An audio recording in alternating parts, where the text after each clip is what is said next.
어떤 책을 읽는 가운데 이런 구절이 있는 것을 보았습니다. 존 F 케네디가 나사를 한번 이렇게 방문을 했는데 일행들과 함께 이렇게 지나가는데 청소부가 이곳을 청소를 이렇게 하고 있었습니다. 그래서 존 F 케네디가 물었습니다. 당신 여기서 뭘 하고 있냐라고 이렇게 물으니까 그 사람이 대통령의 얼굴을 이렇게 딱 쳐다보면서 이렇게 말합니다. 저는 인류가 달에 가는데 한 부분을 제가 여기서 담당하고 있습니다. 이렇게 말했다고 합니다. 케네디도 놀랬지만은 주위에 있는 사람들이 깜짝 놀랐다고 합니다. 그 이야기를 듣고. 저는 오늘 이 말씀을 가지고 여러분들에게 도전하고 싶습니다. 여러분의 각 개인은 자신이 앉아있는, 자신이 서 있는 자리가 어떤 자리라고 생각하십니까? 저는 오늘 우리 자리에 대한 의미를 하나님의 말씀 속에서 한번 찾아보고자 합니다. 오늘 저는 이 본문 이사야서 43장 1절에서부터 11절 말씀을 가지고 내가 선 자리라는 제목으로 말씀을 나누기를 원합니다. 하나님께서 우리로 여기에 불러 놓으시고 그 자리에 있게 하시고는 이렇게 말씀합니다. 너는 내 것이라 라고 말합니다. 너는 내 것이라. 우리가 많은 물건이 있음에 내가 손이 모자라서 다 사고 싶지만은 손이 모자라서 머뭇거리면서 우리가 속으로 이런 말을 합니다. 저거 내가 찜했어. 저거 내가 찜했어. 너는 손대지 마. 이렇게 말하죠. 하나님께서 우리 각자를 보시면서 찜한 것입니다. 그 하나님의 찜은 예사로운 찜이 아닙니다. 그냥 한 번에 찍어버리는 겁니다. 찍어버리는 겁니다. 인으로 찍어버리는 것입니다. 누가 이것을 우리에게 너는 내 것이라고 말씀하시냐면은 저와 여러분들을 지으신 분이 말씀하시는 겁니다. 하나님께서 말씀하시는 겁니다. 오직 유일하신 살아계신 하나님께서 저와 여러분들을 향해서 말씀하십니다. 너는 내 것이라고요. 창조주 되신 그분이 말씀하십니다. 너는 내 것이라고요. 많은 사람들은 이것이 자동적으로 오토매틱으로 되는 줄 생각을 합니다. 가령 어떤 사람은 교회 출석만 하면 오토매틱으로 하나님의 자녀가 되는 것으로 착각을 합니다. 어떤 사람은 교회에 와서 찬양하고 같이 기도하고 있으면, 그리고 교회에서 열심히 충성봉사하고 있으면 어느 순간인가 하나님의 자녀 너는 내 것이야 라고 하는 소리를 자기가 인정받는 것처럼 생각을 합니다. 자동으로 되는 줄 생각을 합니다. 그래서 어떤 자녀들은 엄마 손만 잡으면 그것이 또 자동으로 되는 줄 생각하기도 합니다. 여러분, 자동이 아닌 것을 우리는 성경에서 너무 많이 보게 됩니다. 예수님께서 12제자를 부르실 때 12제자들이 자동으로 거기에 따라간 것이 아니라 부를 때에 예라고 대답을 했습니다. 그리고 그들이 대가를 지불을 했었습니다. 버리고 했습니다. 부를 때에 부르는 동작이 있음에 그들이 행하는 동작이 동시에 연결되어집니다. 부를 때에 예라고 대답을 합니다. 예수님께서 한 번 더 하죠. 예한 너희들이 나를 따라오겠느냐라고 하니 말하기를 내가 좀 가서 어떤 일을 하고요라고 하니까 예수님께서 말합니다. 한 번의 말을 합니다. 그것은 그들에게 맡기고. 여러분, 너는 내 것이다. 너는 내 것이라 부를 그때에 그 속에 우리 모두는 오토매틱화를 시켜두었는데 우리 마음대로 성경은 그렇게 말씀하지 않으십니다. 오토매틱이 아니니 악한 세력은 그 사이에 침범해서 내가 하나님이네 라고 나오기 시작하는 겁니다. 내가 너의 하나님이야 라고 말하기를 시작했던 것입니다. 우리는 말씀을 통하여 누가 나의 하나님인가를 정확하게 알아야 한다는 것입니다. 사울이 바울 되기 전에 그는 어떤 사람이었습니까? 사울이 바울 되기 전에 사도행전 9장에, 사도행전 8장에, 사도행전 22장에, 사도행전 26장에 다메섹 도상에 대한 감정이 나옵니다. 그가 예수님을 만난 과정이 나옵니다. 그때 바울이 사울 되는 과정이 기록이 되어져 있습니다. 어떻게 그가 바울이 사울이 되었습니까? 예수님께서 그를 부르실 그때에 내가 여기 있나이다 라고 그 부름에 응답했을 때 사울이 바울이 된 것입니다. 에티오피아 내시가 매년 이디오피아에서 그 아프리카 동부에서 저 북쪽 유대 땅까지 가서 그가 하나님을 경배하는 시간을 가졌습니다. 그때 성령께서 빌립에게 말합니다. 지금 광활한 사막으로 가서 너의 메시지가 필요한 사람이 있으면 그에게 너의 메시지를 전해주라고 이야기를 합니다. 빌립에 갔을 때 이디오피아 내시가 그 행렬 속에서 그 마차 위에서 이사야서의 글을 읽고 있습니다. 그럴 때 빌립이 말합니다. 읽고 있는 글이 무슨 뜻인 줄 아느냐고 묻습니다. 그때 내시가 그를 초청해서 마차에 앉으시고는 빌립에게 청합니다. 그때 빌립이 그때부터 시작해서 예수 그리스도의 복음을 그에게 전합니다. 이게 사도행전 9장에 8장에 기록이 되어져 있는 내용입니다. 그때 내시는 예수 그리스도의 복음을 듣고 그가 하나님의 자녀가 됩니다. 자동으로 되는 것이 아닙니다. 들어야 되고 깨달아야 되고 반응해야 하는 것입니다. 또 우리를 부르신 이가 누구인가? 그분이 우상인가? 우상이 아닌가를 우리는 알아야 합니다. 내가 가지고 있는 자동으로 되어지지 않은 이것이 과연 바른가 바르지 않가를 알아야 하는 것입니다. 그것이 우리에게는 무엇으로 구분되어집니까? 누가복음 14장 6절에 말하고 있습니다. 내가 곧 길이요 진리요 생명이니 나로 말미암지 않고는 아버지께로 갈 자가 없다라고 하는 이 메시지 앞에서 우상과 그렇지 않은가, 우상과 진리를 우리는 구분해내게 되는 것입니다.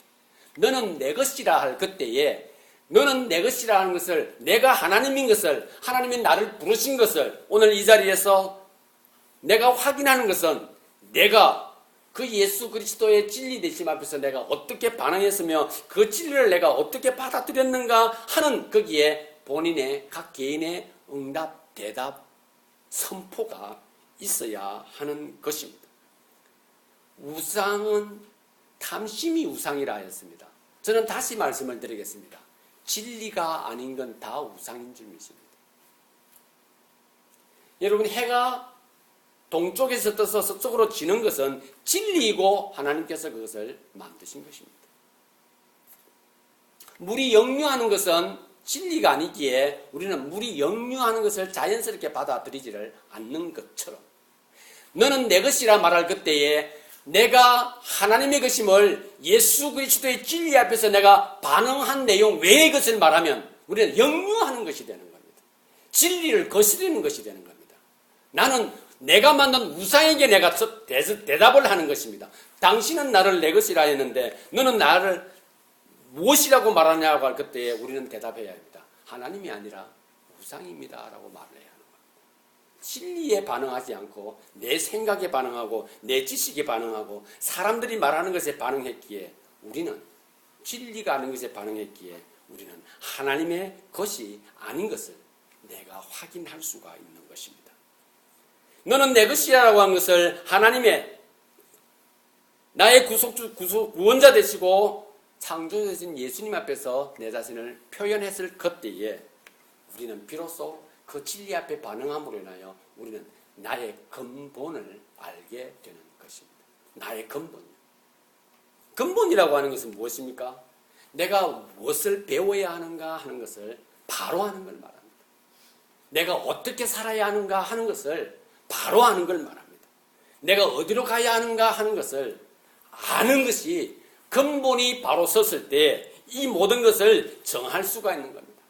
내가 우상에 의해서 근본이 잡혔으면 우상에 의해서 그것을 배우는 겁니다. 무엇을 배우고 어떻게 살아가며 어디로 가야 할 것인가를 배우게 되는 겁니다. 내가 진리 아닌 것을 가지고 내가 근본으로 삼았다면 진리 아닌 것에 따라서 내가 그것을 배우고 거기에 따라 살아가야 하며 내가 그 길로 가야 할 것을 정립을 하게 되는 것입니다. 여러분, 너는 내 것이라고 할 그때에 내가 반응한 적이 없다면 우리는 각자의 모습으로 우리가 살아가야 할 방향, 근본적인 삶의 태도를 정해두었을 것입니다. 무엇일까요?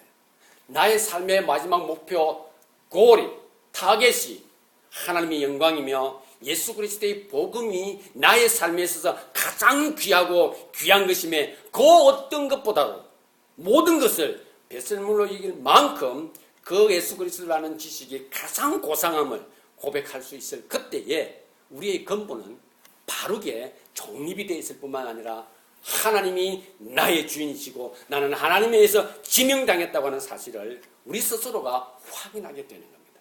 어렵지 않은 것입니다. 자동이 아닌 것만 기억하시면 되는 것입니다. 두 번째로 내가 선 자리에서 우리는 하나님에 대한 말씀 속에서 우리 자리에 대한 의미를 찾아보면 두 번째는 하나님께서 우리에게 약속하십니다. 너는 내 것이니 내가 너를 지켜준다. 하나님이 나를 지켜주신다고 말씀하고 있습니다. 너는 내 것이라고 반응한, 내 것이야라고 하는 거기에 저는 하나님의 것입니다라고 진리 가운데 반응했다면 우리의 신분은 개런티 되는 겁니다. 보장되는 것입니다. 누구에 의해서? 하나님에 의해서 보장이 되는 것입니다. 흔들림이 없는 것입니다. 어떤 분과 교제를 하는 가운데 하나님께서 결코 변함이 없으신 부분에 대해서 말씀하실 때 제가 민수기 24장 19절 말씀을 소개해드렸습니다. 하나님은 인생이 아니시니 시근하지 않으시고 인자가 아니시니 후회가 없으시도다. 하신 말씀을 반드시 행하시고 어찌야 말씀하신 말을 행치 않으시랴. 우리에게 100% 단정하시면서 말하기를 내가 너에게 약속한 것은 반드시 지키리라 약속하십니다. 너는 내 것이라 하였습니다. 반응하십니까? 내가 너를 지켜주겠다 합니다. 아멘입니까? 하나님의 것이 나의 것이고 나의 것이 하나님이 되는 것임을 믿어야 할 줄 믿습니다. 우리의 신분은 어떻게 보장되어 있습니까? 여러분, 이것 또한 자동이 아닙니다. 하나님께서 우리에게 말씀을 통하여 너희가 이런 신분을 가지고 있다고 말합니다. 바로 우리는 왕같은 제사장입니다. 우리는 하늘나라의 시민권을 가지고 있는 것입니다. 베드로전서 2장 9절에 주님께서는 우리의 신분을 그렇게 정확하게 보정해 주시고 우리를 지켜주신다 약속하십니다. 오늘 본문을 한번 살펴보도록 하겠습니다. 본문을 보게 되면은 2절에 보게 되면 너가 물 가운데로 지날 때에 내가 너와 함께 할 것이라. 강을 건널 때에 물이 너를 침몰하지 못할 것이며 내가 불 가운데로 지날 때에 타지도 아니할 것이요 불꽃이 너를 사르지도 못할 것이라 말씀하고 있습니다. 살아계신 하나님 앞에서 우리의 삶의 모습, 우리의 신분의 모습을 주님 앞에 드리며 주님께서 말씀하시기를 너는 내 것이라 하였기에 하나님께서 나의 삶을, 나의 모습을 지켜주신다 하시면서 물도 불도 그 어떤 자연재해도 우리를 삼킬 수 없다라고 약속하고 계시는 것입니다. 그러기에 우리는 이 땅을 살아가며 불을 겁내지 말아야지, 물을 겁내지 말아야지가 아닌 두려워하지 말아야 이유를 찾게 되는 것입니다. 물을 두려워하지 말아야, 나한테 밀려올 어떤 환난을 두려워하지 말아야 할 이유를 우리는 찾게 되는 것입니다. 하나님께서 나를 지켜주신다 약속하셨기 때문입니다. 두려워하지 않아야 할 이유를 우리의 삶 가운데서 우리가 발견하며 이사야서 41장 10절에 뭐라고 말씀하고 있습니까? 놀라지 말라, 나는 내 하나님이 됨이니라. 두려워 말라, 내가 너와 함께 함이니라. 내가 너를 굳세게 하리라. 내가 너를 붙들리라. 나의 오른손으로 너를 더욱더 굳세게 하리라. 하나님께서 우리에게 약속하고 계십니다. 이렇게 우리를 지켜주심을 말씀으로 보다 더 선명하게 우리에게 다가오셔서 기억하게 해주시는 것입니다. 우리는 하나님 앞에서 결코 잊어버려질 수가 없는 존재입니다. 여러분, 세상은 우리를 모른다 할 때 있고, 가장 친한 이웃이 나를 모른다 할 때 있고, 가족이 심지어 나를 모른다 할 때 있으나 하나님은 우리를 절대로 잊지 않으십니다. 변함이 없으십니다. 흔들림이 없었습니다. 여러분, 근본을 바로 세우시기를 바랍니다. 무엇을 배워야 합니까? 내가 어디를 향해서 살아가야 하는 것을 어디를 통하여 배워야 할 것 같습니까? 내가 무엇을 향해서 가야 할 것인가 하는 것을 어디를 통하여 배워야 할 것 같습니까? 나를 지명에 불려주시고 지켜주시다 하신 그 말씀 속에서 찾아가는 겁니다. 우리에게 말씀이 있는 게, 읽을 수 있는 말씀이 있는 게, 주어진 말씀이 있는 게 얼마나 감사한지요.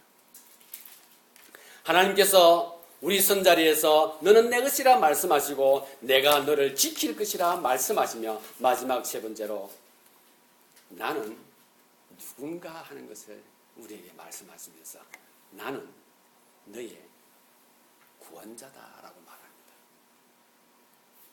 여러분, 무엇이 여러분들을 가장 황홀하게 하며 무엇이 여러분들을 가장 기쁘게 하던가요? 다 내용은 다를 것입니다. 가장 기쁠 때 제가 역으로 말씀을 드려보겠습니다. 가장 걱정되어졌던 일들이 해결되었을 때 그 가슴에 피어오르는 감동은 말로 표현할 수가 없을 것입니다. 군대 소집 명령이 떨어지기를 기다리는 재승이에게 어느 날 입영 통지서가 왔다면 얼마나 기쁨이 넘치겠습니까? 직장 시험을 치르고 기다리고 있는 중에 메시지가 왔습니다. 몇 번 합격되었습니다. 이 소리는 공허한 우리의 심정을 꽉 채워주는 기쁨이 될 것입니다. 인생의 기쁨은 어디에서 찾을 수 있을까요? 우리가 왜 계속 탈가고, 왜 계속 욕심을 부리고, 왜 계속 그것을 향하여 내 모든 열정을 다 머리를 짜내며 시간을 투자하여 그 길을 향해서 달려갑니까? 무엇 때문에 그렇습니까? 채우고 싶은 겁니다. 채우고 싶은 거예요. 뭔가를 채우고 싶은 겁니다. 이걸 듣기 쉬운 문자로 표현하면 욕심을 채우고 싶은 겁니다.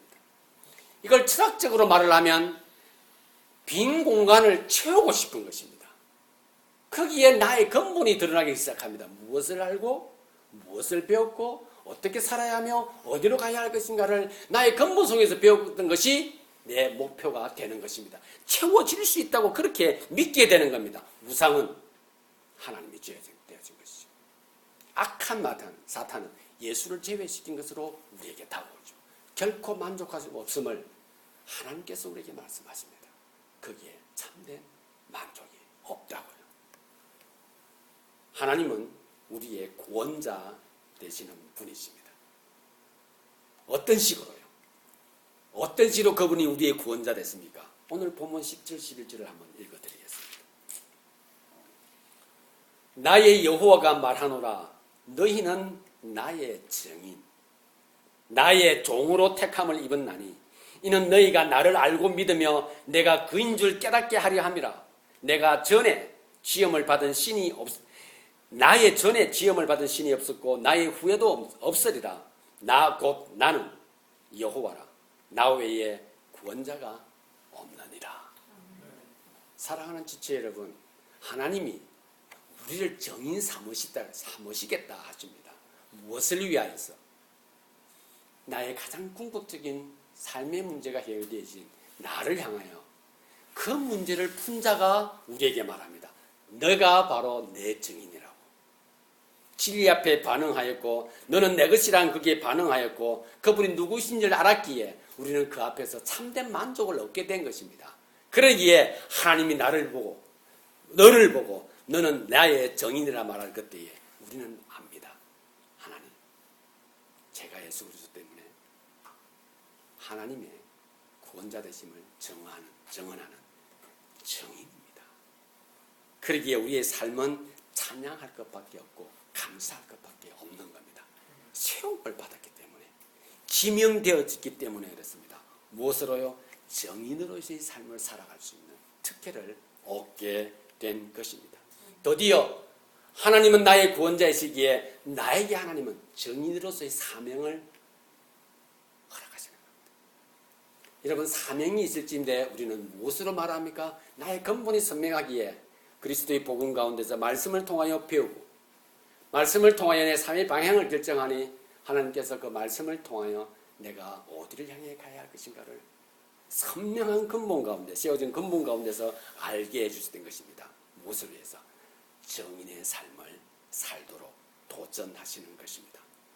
하나님이 구원자이시고 구원자 되신 하나님께서 예수 그리스도를 통하여 우리를 죄 가운데서 구속해 주신 이 사실 앞에 우리는 예수 그리스도가 곧 하나님이시고 하나님이 곧 예수 그리스도를 보내신 아버지 되심을 우리는 알았기에 그것을 증거하게 되는 것이며 하나님이 바로 이 모든 것의 창조자 되심을 저와 여러분들이 증언하며 정인의 삶을 살아가는 것입니다. 사랑하는 지체 여러분, 내가 정인의 삶을 정확하게 살 때에 나의 하나님이 되시는 겁니다. 하나님이 되실 때 나의 정의의 삶은 내 삶 가운데서 아주 구체적이고 선명하게 드러나게 되는 것입니다.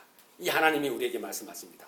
전에도 없었고 이후에도 없는 오직 유일한 너의 구속자, 너의 구원자, 너의 여호와, 나 여호와가 너를 불렀고 너를 지켜주고 너에게 정인의 삶을 살도록 내가 명한다 말씀하십니다. 결론을 맺겠습니다.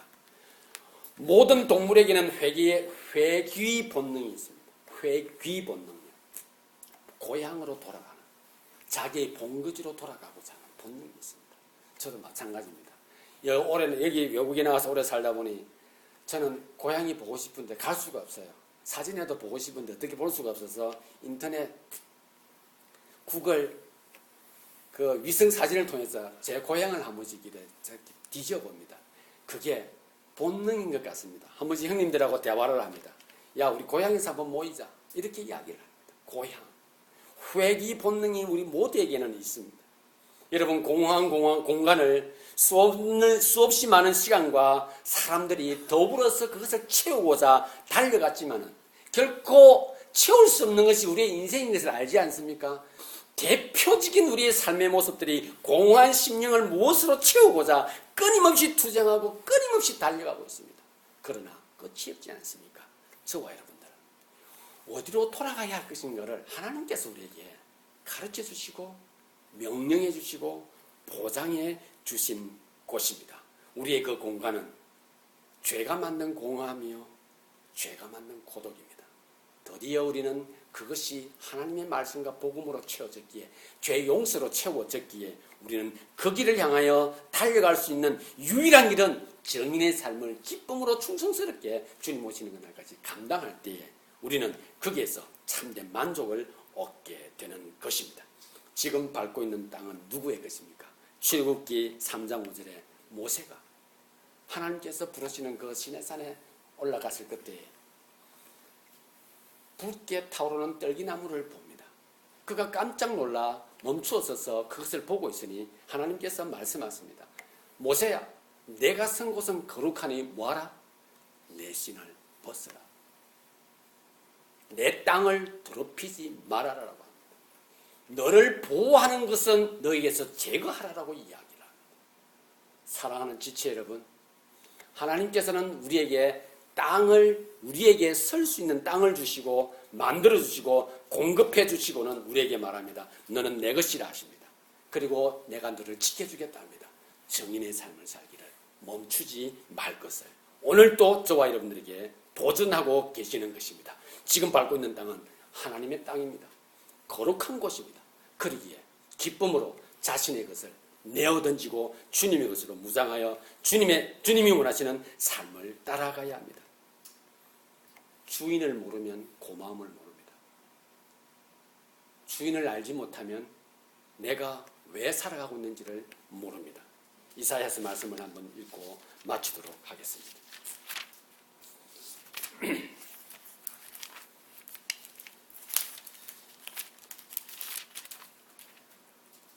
이사야서 1장 3절입니다.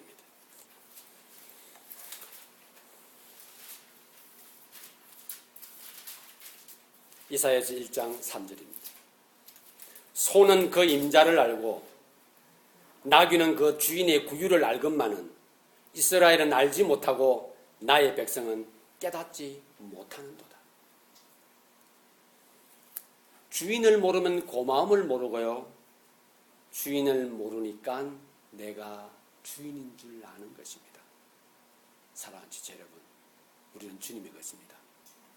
주님 앞에서 자신을 다시 한번 확인하시고 주의 영광을 위해서 내 자신을 기쁨으로 드리는 삶을 선택하는 저와 여러분들이 되어 우리의 삶이 하나님께 영광이 되어지기를 간절히 원합니다. 기도하겠습니다.